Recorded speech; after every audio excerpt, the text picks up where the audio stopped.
નમસ્તે વિદ્યાર્થી મિત્રો. નમસ્તે. મારું નામ બારોટ કૃપલ ભરતભાઈ છે. હું સ્વામી વિવેકાનંદ સર્વોદય બેંક એજ્યુકેશન કોલેજ મહેસાણાની પ્રશિક્ષણાર્થી છું. હવે હું તમારો પરિચય મેળવીશ. તમારું નામ શું છે? તમને કયો વિષય વધુ ગમે છે?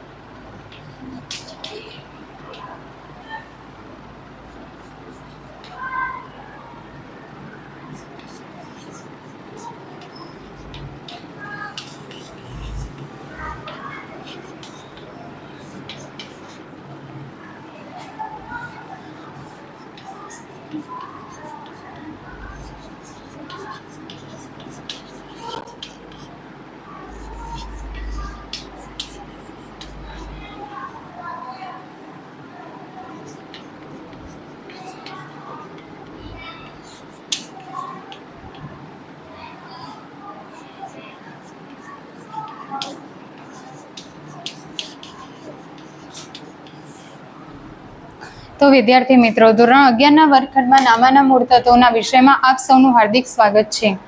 તો આજે આપણે ઘસારા વિશે અભ્યાસ કરીશું. વેપાર ધંધામાં જુદા જુદા પ્રકારની મિલકતો જેવી કે યંત્ર, મકાન, ફર્નિચર, કોમ્પ્યુટર, વાહન વગેરેનો સમાવેશ થાય છે. આ દરેક મિલકતનું ઉપયોગી આયુષ્ય હોય છે. ઉપયોગી આયુષ્યને આધારે મિલકતની વપરાશમાં સતત ઘટાડો જોવા મળે છે, કારણ કે તેની કાર્યક્ષમતામાં સતત ઘટાડો થતો હોય છે. તો આજે આપણે ઘસારાના ઉદાહરણ જોઈએ.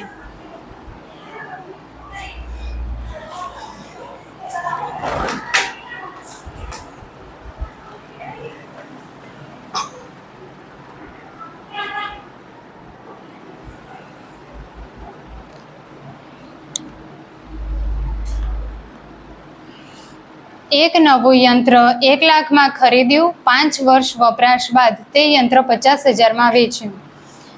તો મિલકતનો પ્રકાર યંત્ર એટલે કાયમી મિલકત છે.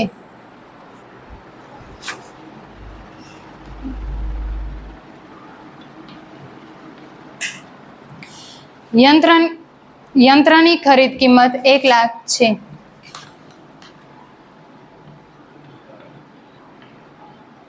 ત્યારબાદ યંત્રની વેચાણ કિંમત 50,000 છે.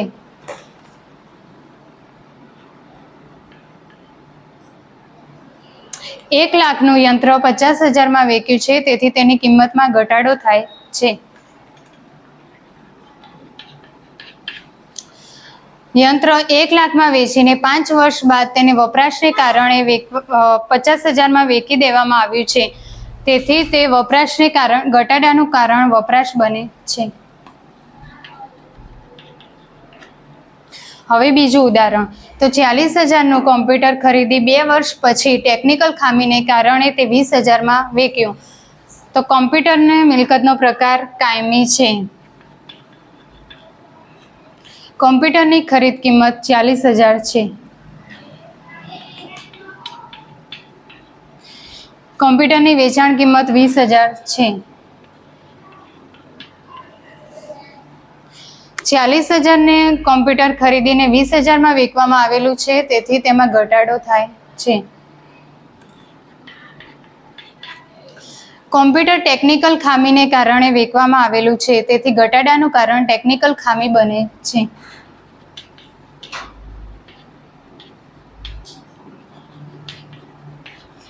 તો વિદ્યાર્થી મિત્રો, હવે હું તમને પ્રશ્નો પૂછીશ, જેનો ઉત્તર તમને આવડે તો હાથ ઊંચો કરીને ઉત્તર આપવા માટે પ્રયત્ન કરવો. વાંચો તો.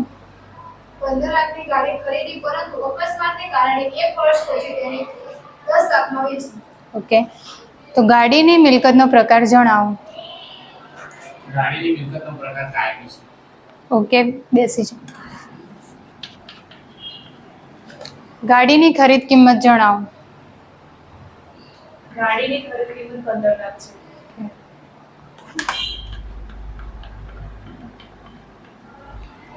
ગાડીની વેચાણ કિંમત જણાવો. ગાડીની વેચાણ કિંમત 10 લાખ છે.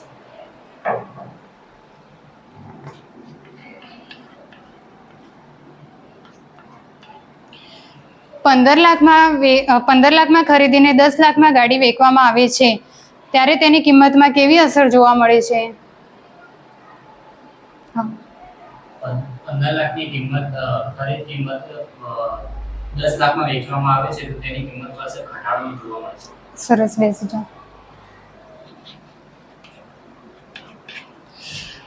આ ઘટાડાનું કારણ જણાવો. આ ઘટાડાનું કારણ અકસ્માત છે. ઓકે, બેસી જાઓ.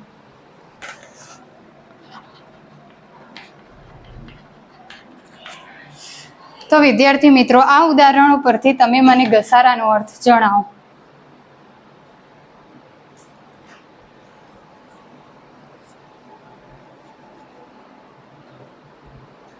કોઈ પણ પ્રકારની મિલકતમાં કાયમી અને ક્રમશઃ ઘટાડો થતો હોય તેની અસર થાય છે. Very good.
કાયમી મિલકતમાં કોઈ પણ કારણોસર કાયમી અને ક્રમશઃ ઘટાડો થાય તો તેને ઘસારો કહેવામાં આવે છે. તો વિદ્યાર્થી મિત્રો, હવે તમે મને ઘસારાના ઉદાહરણ આપો. 12,000માં નવું ફર્નિચર ખરીદ્યું અને 5 વર્ષના વપરાશ બાદ તેને 6,000માં વેચ્યું. સરસ, બેસી જાઓ. એક નવું ફ્રીજ 50,000માં ખરીદ્યું અને 2 વર્ષના વપરાશ બાદ તેને 20,000માં વેચ્યું. ઓકે. એક નવો ફોન 50,000માં ખરીદ્યો 2 વર્ષના વપરાશ બાદ તેને 10,000માં વેચ્યું. ઓકે, બેસી. Thank you.